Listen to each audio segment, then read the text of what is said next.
1978 ईस्वी को हल्दी घाटी का घमासान युद्ध हुआ था। ये युद्ध केवल एक दिन का था, जो मेवाड़ के राजा महाराणा प्रताप एवं मुगल अकबर की सेना के मध्य हुआ था। इस युद्ध में अकबर स्वयं नहीं आए थे। उन्होंने आमेर जयपुर के कुंवर मानसिंह जी को अपने सेनापति बनाकर भेजा था। हल्दी घाटी का युद्ध 5 किलोमीटर लंबे और 200 मीटर चौड़े क्षेत्र में हुआ। आप लोग सभी संग्रहालय में खड़े हैं। संग्रहालय से 200 मीटर की दूरी पर चेतक की समाधि है, जहां पर महाराणा प्रताप के स्वामी भक्त घोड़े चेतक को दफनाया गया था। यहाँ से 2 किलोमीटर की दूरी पर हल्दी घाटी दर्रा है। इस दर्रे की विशेषता है कि यहाँ की प्राकृतिक मिट्टी व पत्थरों का रंग हल्दी जैसे पीले रंग का है। इस दर्रे के चारों तरफ महाराणा प्रताप की भील आदिवासी सेना राणा पूंजा के नेतृत्व में तैनात थी। ये सेना तीर, भाले, पत्थर चलाने में कुशल थी। यहाँ से 1 किलोमीटर की दूरी पर शाही बाग है, जिसमें मुगल सेना का पड़ाव था। महाराणा प्रताप की सेनाओं ने मुगल सेना को यहाँ से 3 किलोमीटर दूर पीछे समतल क्षेत्र में, जहाँ अभी खमनोर गांव है, वहां तक खदेड़ दिया। इसी खमनोर गांव के पास बनास नदी के पास समतल मैदान में 7 घंटे का भयानक युद्ध हुआ। जब ये युद्ध समाप्त हुआ तो वहां पर मानसूनी बरसात हुई और वहां पर कटी हुई लाशें और खून ने पानी में मिलकर एक तलाई का रूप ले लिया। इतिहासकारों ने इस तलाई को रक्त तलाई का नाम दिया। यहीं पर एक बगीचा बनाया हुआ है और जो इस युद्ध में शहीद हुए थे, उनके स्मारक इसी बाग में बने हुए हैं। इस लड़ाई की विस्तृत जानकारी आपको एक फिल्म के द्वारा दी जाएगी।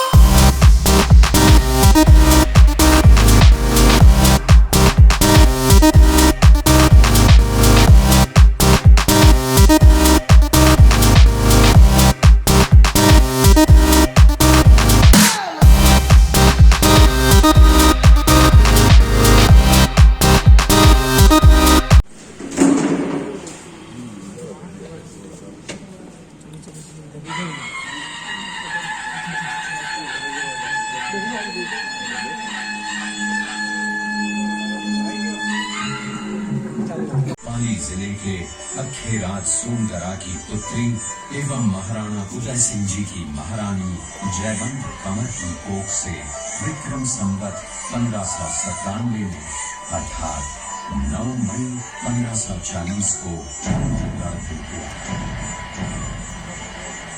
बाल्यकाल चित्तौड़गढ़ में गुजरा। सन 1567 में अकबर ने जब चित्तौड़गढ़ पर आक्रमण किया तो मेवाड़ के प्रमुख सरदारों और सेना नायकों के आग्रह पर महाराणा उदय सिंह जी ने चित्तौड़गढ़ छोड़ दिया।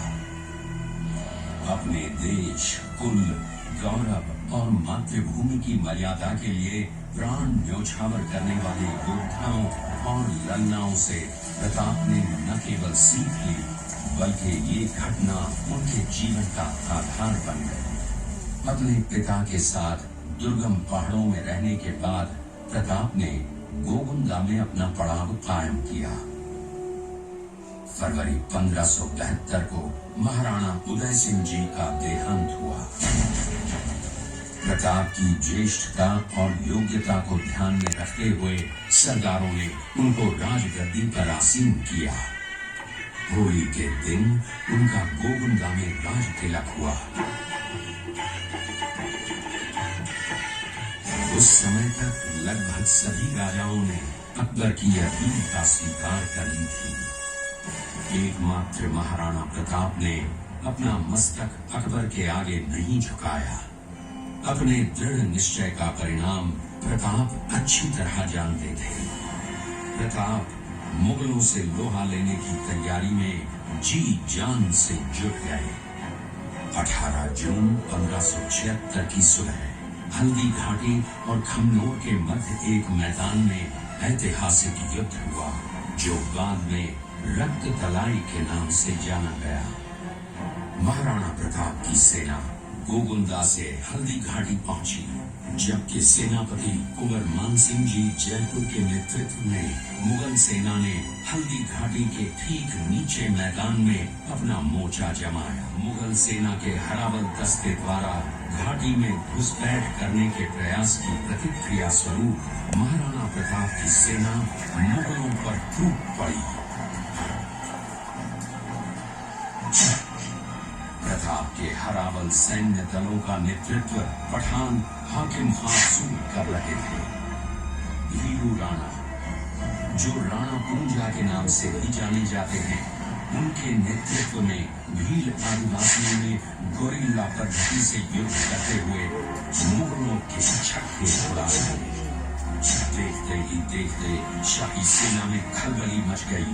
रक्त तलाई घोड़ों के टापों, हाथियों की चिंगारों और तलवारों की झंकारों से गूंज उठी। चारों तरफ हाहाकार मच गया।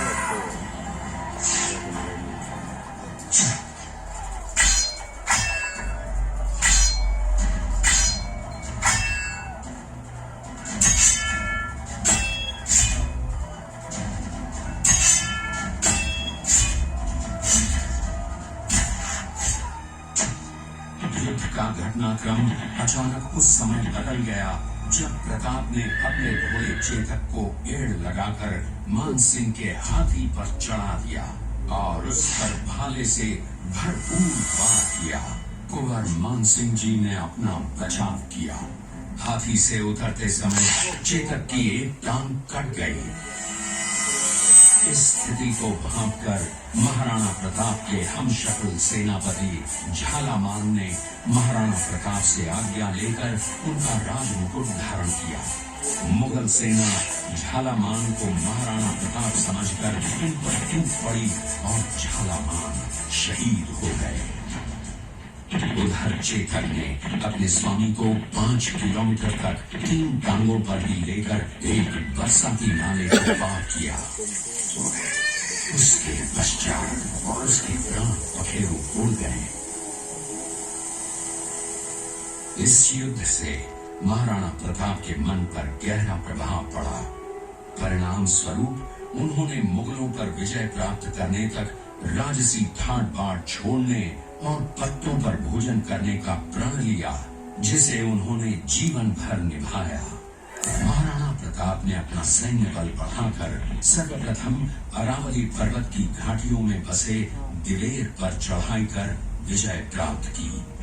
इसके बाद कुंभलगढ़ पर भी विजय प्राप्त की। सिर्फ चित्तौड़गढ़ को छोड़कर सारे मेवाड़ को अपने अधीन कर लिया। कालांतर में महाराणा ने चावंड में अपनी राजधानी स्थापित की।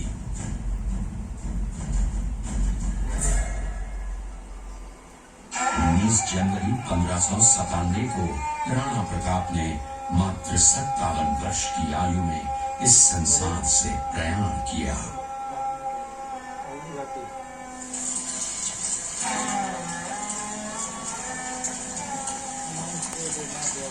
हल्दी घाटी का युद्ध एक सांप्रदायिक युद्ध न होकर आत्मसम्मान, मातृभूमि की स्वतंत्रता व स्वाधीनता का संघर्ष था। इसका प्रमाण ये है कि जहां पर अकबर की सेना के सेनापति जयपुर के कुंवर मानसिंह जी थे, वहीं पर महाराणा प्रताप की सेना के सेनापति काबुल के हाकिम खान सूर थे। महाराणा प्रताप स्वतंत्रता की वेदी पर एक ऐसा अंगारा था जो आत्मसम्मान व देश गौरव के लिए दिन रात जलता रहा, धधकता रहा और अंत में बुझकर भी उसने देश में ऐसा लौह भर दिया जिसकी प्रखर किरणों ने भारत माता को गुलामी की जंजीरों से मुक्त कराने के लिए सदा प्रेरित किया।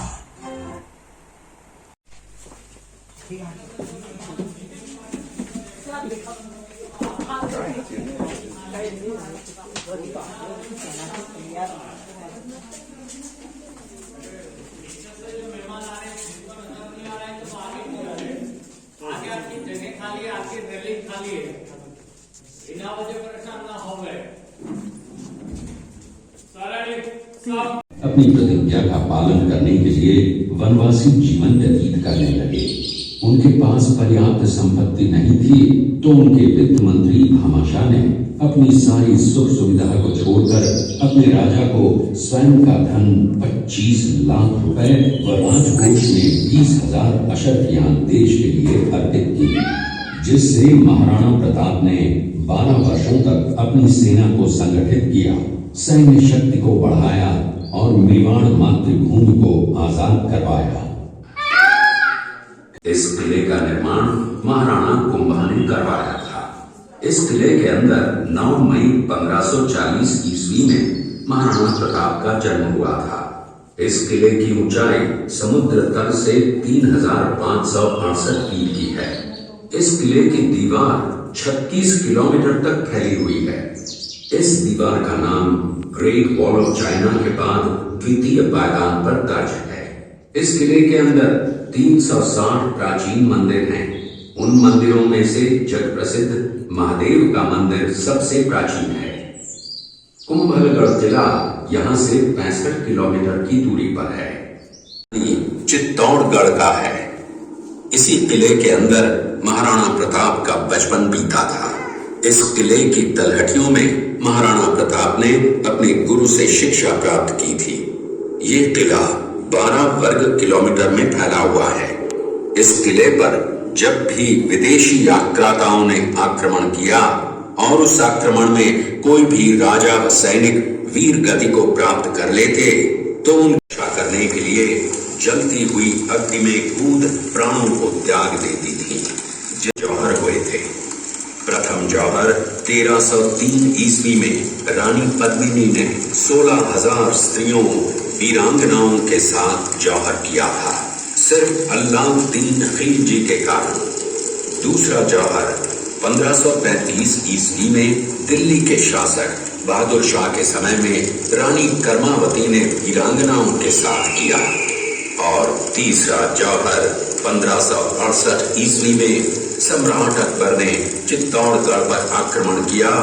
उसी समय रानी फूलकुंवरी ने 7,000 वीरांगनाओं के साथ जौहर किया। फिर भी सम्राट का मन नहीं भरा। अंत में 30,000 आम लोगों का कत्लेआम करवाना, मौत के घाट उतरवाना, ये सम्राट का वास्तविक चेहरा था। इस किले में देखने योग्य विजय स्तंभ है, कीर्ति स्तंभ, मीरा मंदिर, जैन मंदिर, कालिका माता मंदिर, भामाशाह हवेली, कुंभाश्याम मंदिर, फतेह प्रकाश महल हैं। ये किला यहां से 140 किलोमीटर दूरी पर है। ये शेरपुर गांव का दृश्य है। अब्दुल रहीम खान खाना अजमेर का सूबेदार था, प्रताप के पुत्र थे। अमर सिंह ने शेरपुर छावनी पर अचानक आक्रमण कर दिया। उस आक्रमण में मुगल सेना में भगदड़ मच गई। मुगल सेना को अपनी छावनियों को छोड़कर भागना पड़ा। छावनियों के अंदर से लूटा हुआ माल व अब्दुल रहीम खान खाना, जिसकी बेगम आनी खान को बंदी बनाकर महाराणा प्रताप के सामने पेश किया गया। तब अमर सिंह पर महाराणा प्रताप क्रोधित हुए और कहा, जहां से इस नारी को बंदी बनाकर लाए हो, इसे पुनः ससम्मान लौटा कर आओ। महाराणा प्रताप ने कहा, हमें नारी से कोई दुश्मनी नहीं है, हमें तो देश विद्रोहियों से दुश्मनी है, जिन्होंने चारों तरफ आतंक फैलाया है। महाराणा प्रताप के आदेश का पालन करते हुए कुंवर अमर सिंह ने उस मुगल नारी को ससम्मान छावनी तक पहुंचाया। इस प्रकार महाराणा प्रताप ने अपने क्षत्रिय राजपूत धर्म का पालन किया और पराई स्त्रियों को मां, बेटी और बहन का दर्जा दिया। ये है महाराणा प्रताप का चरित्र और नैतिक उदारता का परिचय। आप लोगों ने चित्तौड़गढ़ का दृश्य देखा। उसी किले के अंदर की ये घटना है। मेवाड़ की एक ऐसी मां थी जिसने अपने पुत्र का बलिदान देकर राजवंश की रक्षा की थी। उस मां का नाम पन्नाधाय था। पन्नाधाय जाति से गुर्जर थी। वो एक राजकुमार की धाई मां थी। दूसरी तरफ हाथ में तलवार लिए खड़ा ये बनवीर सिंह एक दासी पुत्र है। ये कुंवर उदय सिंह की हत्या करके मेवाड़ की राजगद्दी प्राप्त करना चाहता था। एक रात्रि बनवीर सिंह को मौका मिला। वो राजकुमार उदय सिंह के बड़े भाई विक्रमादित्य सिंह की हत्या करके राजमहल की तरफ आगे बढ़ा। इसकी सूचना पन्नाधाय को लग गई। कुछ समय तक पन्नाधाय चिंतित हुई। तभी पन्नाधाय ने अपने पुत्र चंदन को राजसी कपड़े पहनाकर पलंग पर सुला दिया और उदय सिंह को एक टोकरी के अंदर छिपाकर पत्तों से ढक के महल के बाहर निकालकर गुप्त रास्ते से कुंभलगढ़ भेज दिया। बनवीर सिंह जब तलवार लेकर राजकक्ष में आया तो उसने पन्नाधाय से कड़क आवाज में उदय सिंह के लिए पूछा तो पन्नाधाय ने चंदन की तरफ इशारा किया। बनवीर ने चंदन को उदय सिंह समझकर चंदन की हत्या कर दी और ये समझने लगा कि मैंने राजकुमार उदय सिंह को मार दिया। वही राजकुमार बड़े होकर राजा बने और अपने नाम का उदयपुर नगर बसाया जो यहाँ से 40 किलोमीटर दूर है।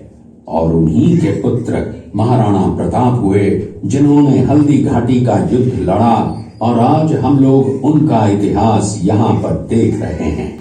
ये घटना महाराणा प्रताप की वीरता को दर्शाती है। एक समय नरभक्षी बाघ का आतंक छाया हुआ था। महाराणा प्रताप ने उस बाघ का शिकार कर उस बाघ को मार डाला। ये घटना महाराणा प्रताप की वीरता की प्रतीक है। महाराणा प्रताप अपनी प्रतिज्ञा का पालन करते हुए महाराणा प्रताप ने प्रतिज्ञा की थी कि जब तक अपनी मातृभूमि को शत्रुओं से मुक्त नहीं करा लेता तब तक न तो मैं महलों में रहूंगा, न किसी धातु के पात्र में भोजन करूंगा, न किसी गद्दी के बिछौने पर सोऊंगा। पत्ते ही भोजन के पात्र होंगे, जमीन ही बिछौना होगा। इस प्रतिज्ञा का पालन उन्होंने 21 वर्षों तक जंगलों में रहकर किया। इस दृश्य में देखिए महाराणा प्रताप वृक्ष के नीचे बैठकर पत्तों पर खाना खाते हुए। इसी कारण हम आज भी महाराणा प्रताप को श्रद्धा व सम्मान से याद करते हुए देशभक्ति की प्रेरणा प्राप्त करते हैं। ये दृश्य महाराणा प्रताप और सुविख्यात स्वामी भक्त घोड़े चेतक के अंतिम मिलन का है। हल्दी घाटी युद्ध के बाद चेतक घोड़े ने 22 फीट के एक बरसाती नाले को पार किया। ये उसी समय का दृश्य है। पास में खड़े महाराणा प्रताप के छोटे भाई शक्ति सिंह हैं, जो पहले मुगल सेना में थे। बाद में वो महाराणा प्रताप की तरफ आए, माफी मांगी और अपना घोड़ा महाराणा प्रताप को दिया। सभी मेहमान यहाँ पर आए, शांति से गाइडेंस सुनी और इस मिशन की गरिमा को बनाए रखा। उसके लिए आप लोगों को बहुत बहुत धन्यवाद। अब यहाँ से आगे म्यूजियम समाप्त होगा और मेहमान की संस्कृति चालू होगी। तो मेहमान में गाँव के लोग किस तरह से अपना जीवन यापन करते हैं उनके बारे में आगे सीन दिखाया पता आगे।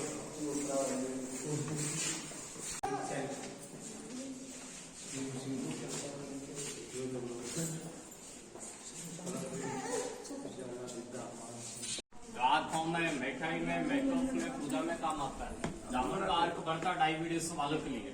तो काउंटर पे सभी मेहमानों को सैंपल टेस्ट का फ्री में करवाते हैं। आप लोग भी देखिए, राजीव यहाँ से आप लोग फ्री है, आराम से घूमेगा फिरेगा। जय हिंद। जय हिंद। ये मार्च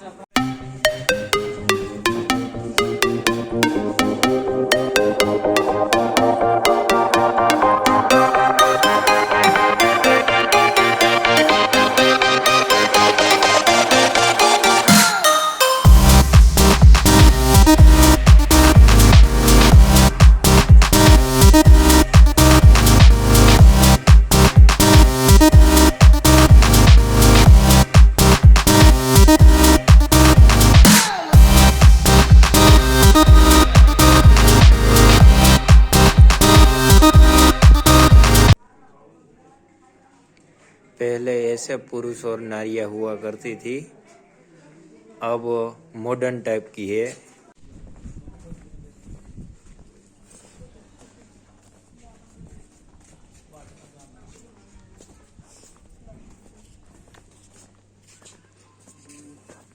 यहाँ पे गन्ने का जूस मिलता है।